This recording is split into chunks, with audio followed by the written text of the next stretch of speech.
Hola, buenos días.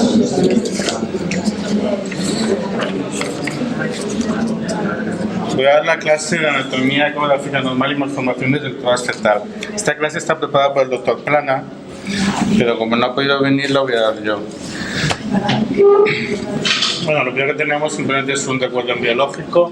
Lo que vemos aquí es el primordio respiratorio, donde viene el sistema pulmonar, sistema respiratorio, que simplemente es para recordar que está muy relacionado con el intestino anterior, que es esta parte de aquí.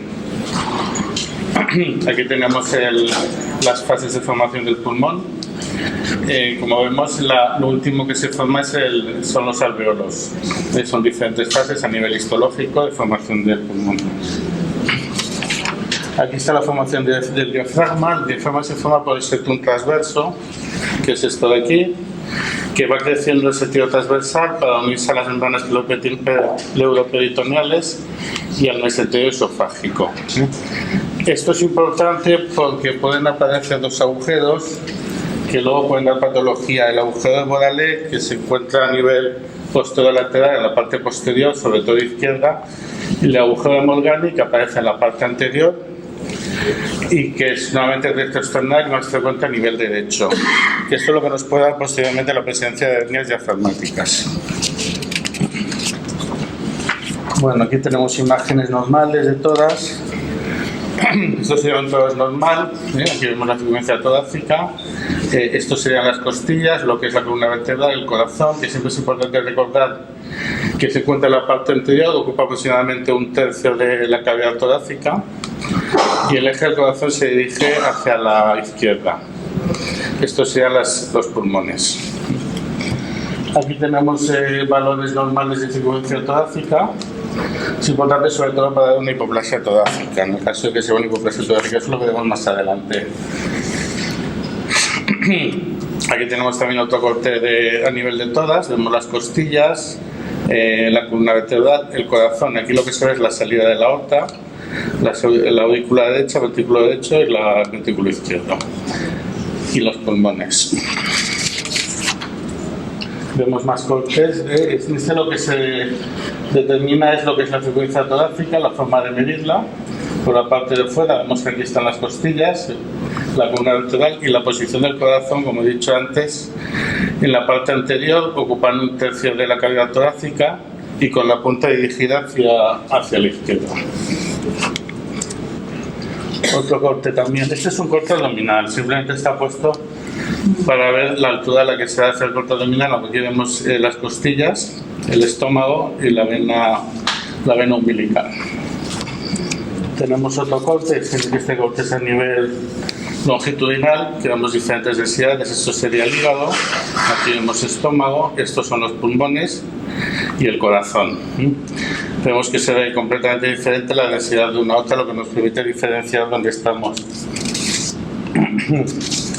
Y en este corte lo que vemos sobre todo es para ver el diafragma, que es esta línea hipocogénica que separa la cavidad abdominal de la cavidad torácica. Esta parte aquí sería el hígado, luego viene el diafragma, el corazón y los pulmones.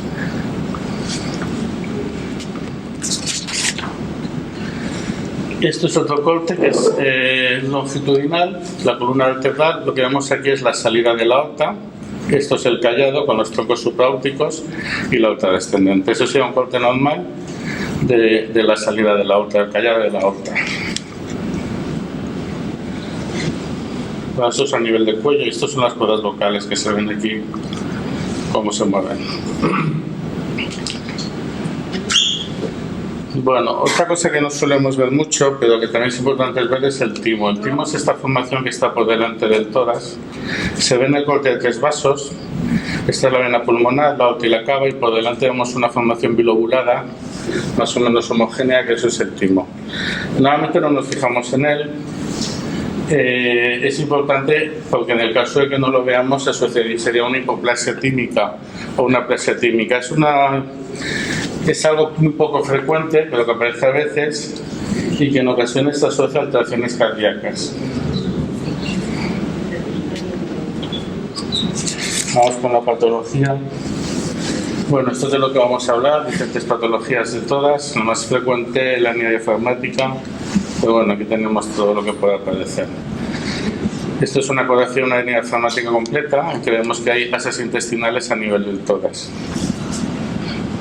La hernia diafragmática es un defecto de formación del diafragma. Como he dicho antes, la formación del diafragma pues pueden aparecer dos agujeros que son los que van a determinar la hernia diafragmática. Entonces, esto determina que hay dos tipos fundamentales de hernia diafragmática: la hernia Borale, que es posterolateral, más frecuentemente izquierda, y la hernia Morgani, que es la anterior y más frecuente derecha. De las dos, la más frecuente es la de Borale, que también es la que tiene mejor pronóstico. Aquí vemos cómo el estómago se queda dentro de la cavidad torácica. Y bueno, el pronóstico de la hernia depende mucho de varios factores. Uno de ellos es el que se determina por... ¿Me pasa otra? El que determinamos por la LHR, que es un cociente entre el tamaño del área del estómago del pulmón contralateral con respecto a la cabeza. Lo que se hace es medir el diámetro anterior-posterior y transversal del pulmón y dividirlo entre la cabeza. De ahí nos sale una serie de cocientes que es lo que nos van a determinar el pronóstico de la hernia diafragmática. Si el cociente es menor de 1, aquí en la tabla lo que está puesto son dos cosas: la LHR junto con la presencia de hígado. Si solo tenemos en cuenta la LHR, con un cociente menor de 1, el pronóstico es muy malo. El pronóstico tendría una supervivencia de menos del 20%. Si el cociente está entre 1 y 1,4, la supervivencia sería un 60%, mientras que el cociente mayor de 1,4, la supervivencia sería de un 90%. Otro factor pronóstico es la presencia de hígado en la herniación. Solamente teniendo en cuenta el hígado, la supervivencia sería de un 43% cuando existe el hígado, y mientras que si no está el hígado, la supervivencia sería de un 90%. Teniendo en cuenta los dos factores, tanto el LHR como la presencia de hígado, nos daría esta supervivencia. Esto también es importante de cara a tomar una decisión en cuanto a qué hacer con el feto, porque cuando son valores por debajo de 1, la supervivencia es muy mala, con lo cual se preconiza la utilización de técnicas invasivas por fetoscopia. Luego la comentaré.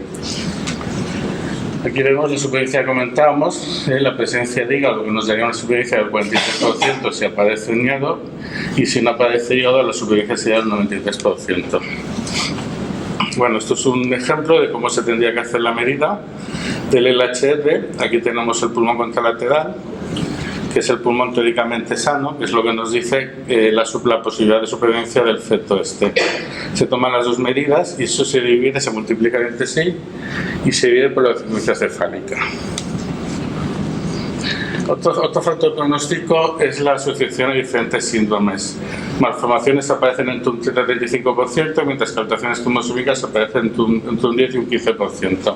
Según el tipo de malformación o de alteración cromosómica que salga, también nos va a variar el pronóstico de la hernia diafragmática. Otros factores pronósticos que aparecen es la edad gestacional. Cuando la hernia se diagnostica antes de la semana 24, el pronóstico empeora, mientras que si se diagnostica después de la 24 tiene mejor pronóstico. El contenido ya lo he explicado, sobre todo la presencia de hígado, aunque la presencia del estómago también indica un mal pronóstico. El contenido lo más frecuente es que haya estómago y heces intestinales, y luego el hígado es menos frecuente. Estos son diferentes malformaciones asociadas. La que más frecuente se asocia son las alteraciones del tabique ventricular. Esto es lo que hablaba de la fetoscopia. Aquí la imagen que aparece es la colocación de un clip traqueal. Lo que se está haciendo ahora es la colocación de un balón intratraqueal. A través de la boca se introduce el balón y se deja dentro de la tráquea. El efecto que tiene es un efecto mecánico. Lo que hace es impedir la salida de las secreciones y también favorece la secreción de factores de crecimiento, lo cual hace que aumente el tamaño del pulmón. Se suele hacer en la semana, entre las 28 y las 32 semanas, se deja de 2 a 4 semanas y luego se extrae el balón. Con estos sacos de supervivencia se aumenta la supervivencia en un 40%. Bueno, vamos a pasar a otra patología.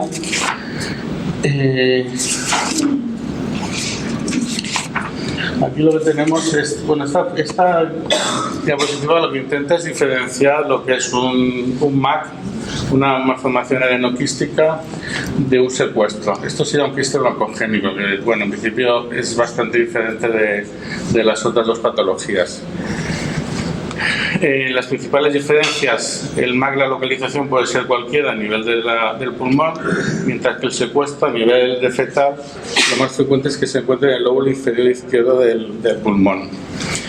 El MAC está conectado con la vía aérea, mientras que el secuestro no presenta conexión con la vía aérea. El MAC está incluido dentro de lo que es la pleura del pulmón, mientras que el secuestro presenta su propia pleura.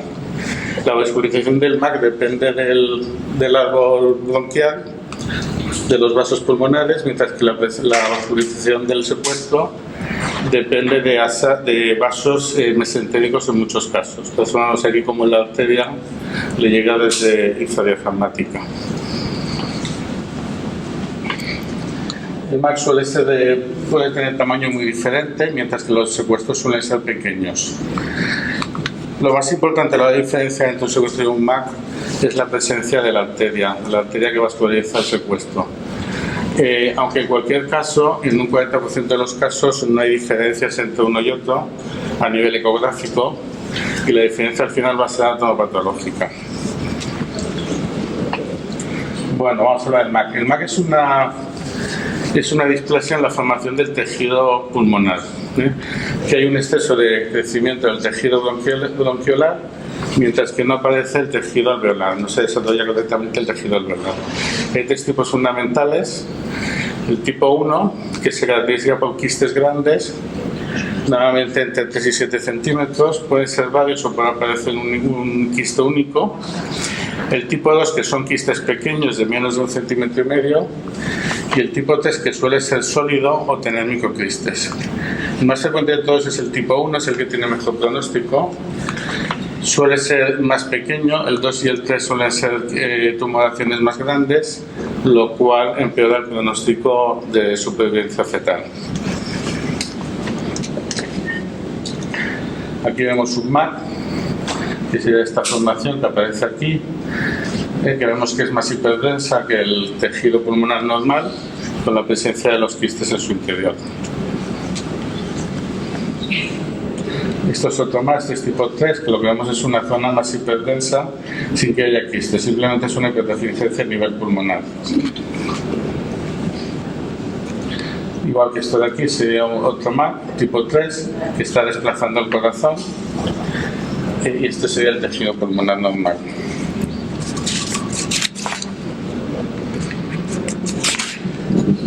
Aquí tenemos una ecografía de los MAC.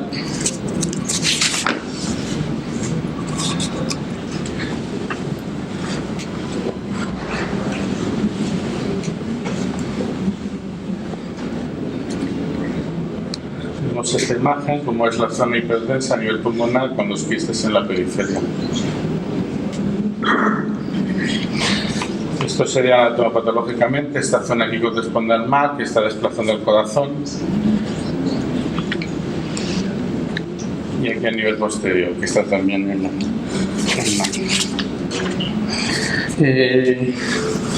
El MAC, el pronóstico ya he dicho que depende sobre todo del tamaño. Cuando son tamaños grandes, suele producir una insuficiencia cardíaca, que la insuficiencia cardíaca provoca un IROS. Cuando aparece este IROS, la mortalidad fetal es prácticamente del 100%. Cuando el MAC es tipo 1, la supervivencia es más o menos un 70%, mientras que en el 2 y el 3 la supervivencia está entre un 20 y un 40%.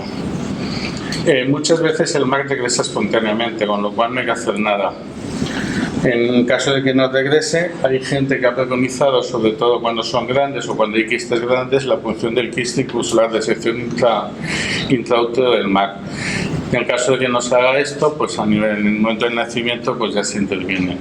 Este es un caso en concreto que lo que es que desaparece espontáneamente el MAC. Se ve el MAC en esta zona de aquí, y esto es una con la semana 35 en la cual ya no se veía la imagen de la malformación.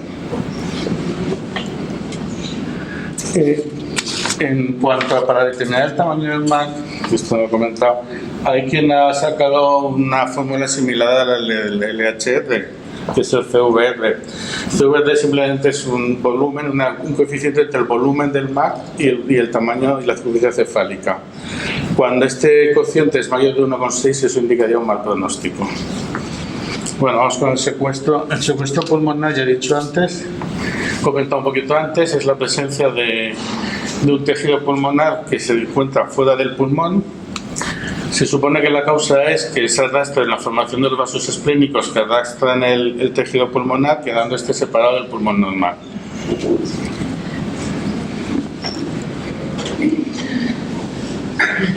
Bueno, hay dos tipos de secuestros, el intralobular y el extralobular.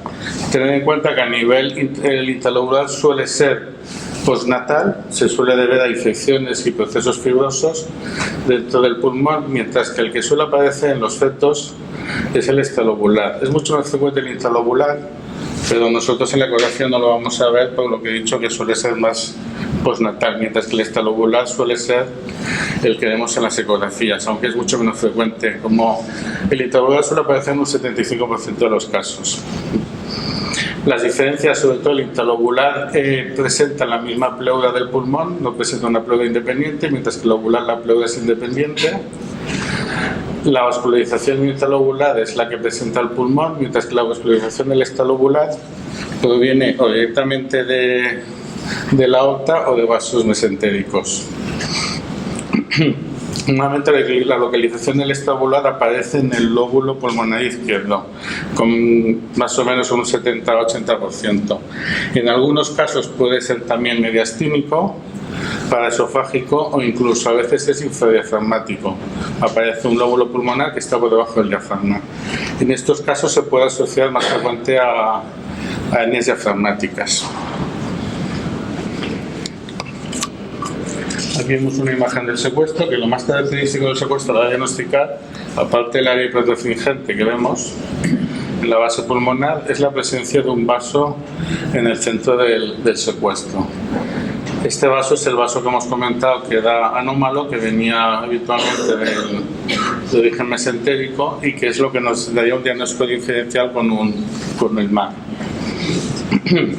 Aunque también he dicho antes que en un 40% de los casos esto no se puede diferenciar, con lo cual ya sería un diagnóstico que sería patológico hecho a posteriori. Bueno, esta es otra patología, la atresia traqueal, que se ve una obstrucción a nivel de la tráquea, lo cual provoca un aumento del tamaño pulmonar, aunque no siempre aparece, con una disminución, un aplanamiento del diafragma, una hipertrofingenia a nivel de los lóbulos pulmonares y un aumento de la densidad una disminución de la densidad de los bronquios que se ven dilatados. Es una patología muy poco frecuente, se suele asociar a ascitis. Aquí vemos un corte transversal en el cual veremos los lóbulos y los pulmones hipertrofingentes con ambos bronquios que están dilatados. En esta parte vemos el pulmón que está en su sitio normal.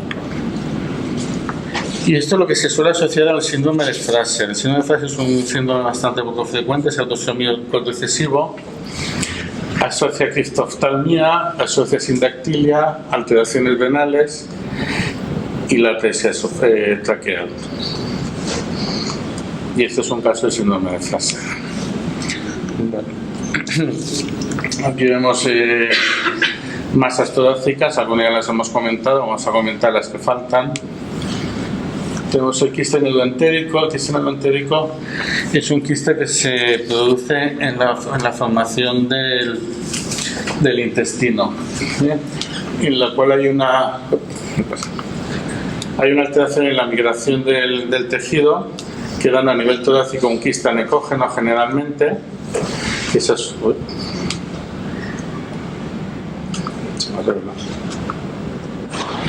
asocia a ascitis y que normalmente se asocia a alteraciones en la columna vertebral. Esto sería lo característico, lo que nos llamaría la atención es que asocia alteraciones en la columna vertebral junto a la presencia del quiste neuroentérico.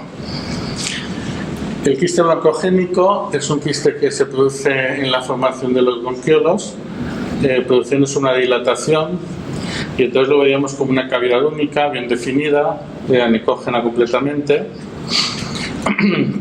y que comunica con el árbol bronquial.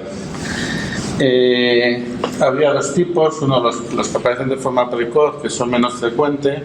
Estos suelen ser más mediales, mientras que los que aparecen de forma tardía, que son los más frecuentes, aparecen normalmente en el espesor del parénquima, suelen ser intraparenquimatosos.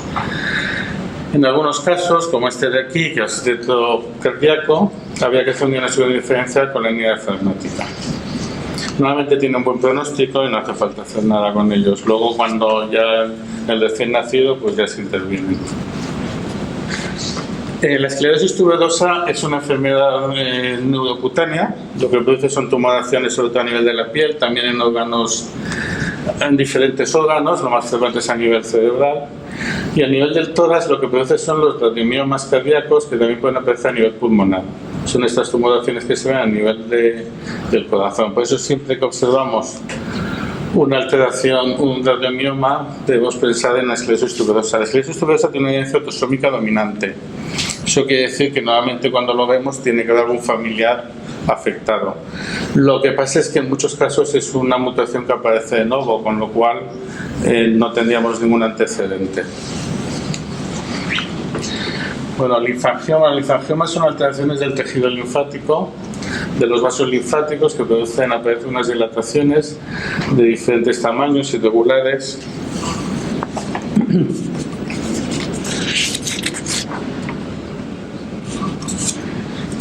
En principio son benignos y no se suele asociar a nada más. Y simplemente son zonas anecógenas que aparecen a nivel torácico, normalmente periférico.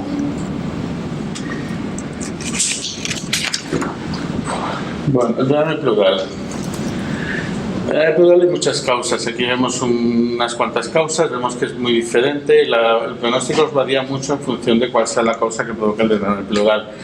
Tenemos desde unidos, quilotoras, masas torácicas, infecciones, alteraciones vasculares, tumoraciones, entre ellas algunas que ya hemos visto, como el MAC o el secuestro.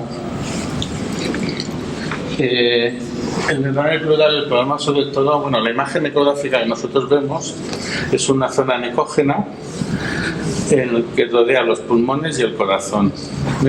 Y que normalmente produce un aplanamiento del diafragma, que se ve aquí.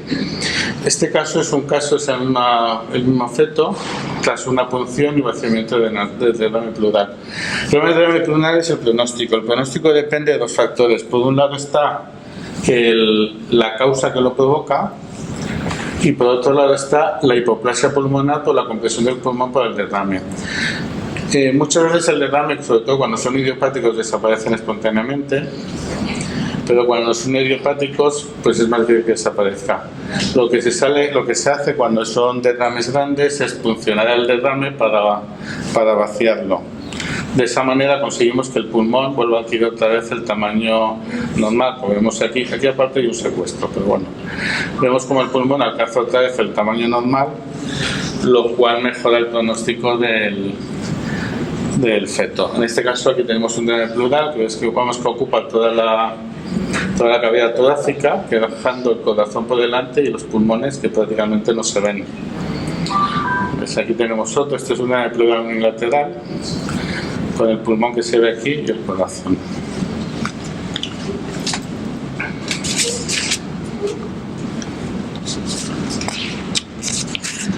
Y estos son los síndromes que pueden provocar un derrame pleural, síndromes que se pueden asociar a un derrame pleural. Como ya he dicho antes, bueno, hay muchas causas de derrame pleural y estas son las que más sobre todo van a determinar el pronóstico fetal, la supervivencia fetal. Este es el mismo la imagen de antes, es un derrame pleural también muy importante, con un secuestro aquí, un aplanamiento del diafragma, y vemos que el pulmón prácticamente se queda reducido completamente.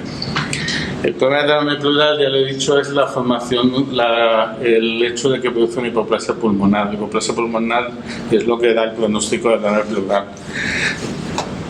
Estos son otros tipos de enfermedades que también pueden provocar una hipoplasia pulmonar, algunas de las que hemos hablado y otras que no, pues oligohidramnios, malformaciones esqueléticas, anomalías, bueno, hay un montón de enfermedades que se asocian a la hipoplasia pulmonar. Y esto de aquí es una hipoplasia torácica. La hipoplasia torácica suelen ser problemas esqueléticos, normalmente se asocian a displasias óseas y es una disminución del tamaño del tórax.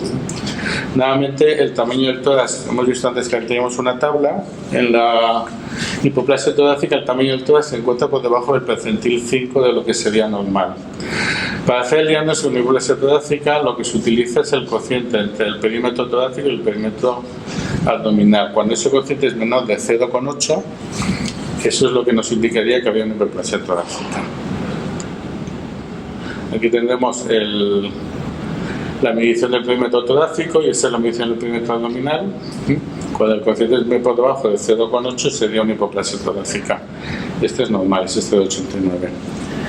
Ella ha dicho, esto se asocia fundamentalmente a displasias óseas, que es lo que nos daría el pronóstico de la hipoplasia torácica. En general es muy poco frecuente, pero el pronóstico suele ser muy malo, porque produce una hipoplasia pulmonar, que ya he dicho que es lo que genera, lo que provoca el mal pronóstico de estos casos.